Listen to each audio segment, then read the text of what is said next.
اول ما ابتدي الفيديو بتاعي النهارده هبتدي بسؤال. السؤال ده انا متاكده ما جاش على بال اي حد منكم، وحتى لو كان جه على بال اي حد ثانيه الا ثانيه كده كان هيطلق العنان لخياله والفكره، وان هو هيقعد يتخيل حاجات كتيره جدا. هسالكم سؤال وهكشف لكم عن معلومات كتيره جدا عمركم ما كنتم تتخيلوها بالادله والبراهين. ناس هتخش تعارضني كالمعتاد، اتعودت على كده، بس انا بالادله والاثباتات هكشف لكم وهثبت لكم صحه كلامي.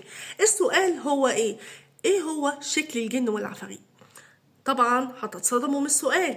طيب انا هديكم فرصه الاجابه ومش هطول عليكم وندخل على المفيد.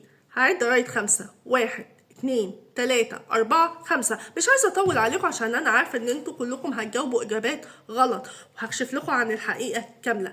الجن والعفاريت مالهمش شكل. هتقولوا لي يعني ايه، انت جنيتي ولا ايه؟ طب اللي بيتعاملوا معاهم من السحرة والمشعوذين والدجالين، حتى الناس العادية اللي شافوهم دول شافوهم بعينيهم، انت هتعرفي اكتر منهم.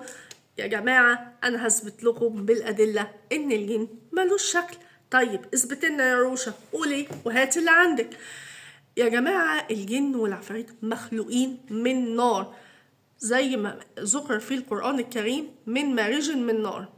وقالوا ان مارج من نار زي النار القوية جدا، او النار اللي نورها قوي جدا، او الحامية قوي. العموم ان هو مخلوق من نار. هل النار تقدر تتجسد، تتشكل؟ زي مثلا ما بتجيبوا كده نار ولعة، مش مولعة في حاجة، نار ولعة، هل النار دي بيبقى لها شكل؟ لا، بتبقى طالعة زي الدخانة كده، زي شكل الهلامي، ملوش اي شكل. طب هتقولولي طب تثبت لنا بايه ان في ناس من المشعوذين او الدجالين بيتعاملوا معاهم، اكيد بيشوفوهم.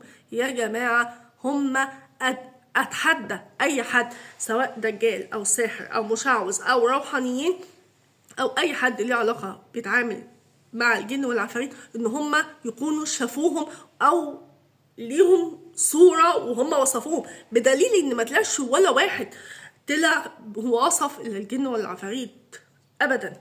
طيب هتقولوا لي طب والناس العاديه اللي هم شافوهم رؤى العين دول ايه بقى بالاثباتات؟ ها قولي بقى اللي عندك. هقول لكم اللي عندي. اولا يا جماعه كل واحد هتلاقوه شاف الجن او العفريت ان ظهر لكم، ربنا يحفظنا ويحفظكم جميعا منهم، ان بصوره مختلفه عن التاني. يعني ايه؟ لو حد ظهر له مثلا هتلاقيه مثلا، انتوا مثلا تتخيلوهم شكلهم ايه قبل ما اجاوب عنه؟ مثلا واحد يقول لي ايه، مثلا اتخيله ان هو بقرون، عينيه حمراء مطلعه نار، لونه مثلا احمر، لونه اخضر، لونه فحلوقي، لونه اي حاجه، ان هو طويل عريض قوي جدا، ليه حوافر، ليه حاجات كتيره كده.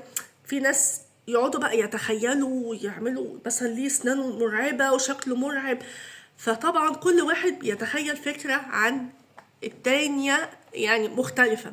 طيب أنا عايزة أثبت لكم حاجة، إن الجن بما إنه مالوش شكل فهو بيعرف أنت متخيله في صورة إيه الشكل اللي يقدر عن طريقه يخوفك. يعني انت شايفه بالشكل ده فانت خايف منه، فعرف ان انت الشكل اللي انت اخترعته في دماغك وفي خيالك هو ده اللي بيخوفك.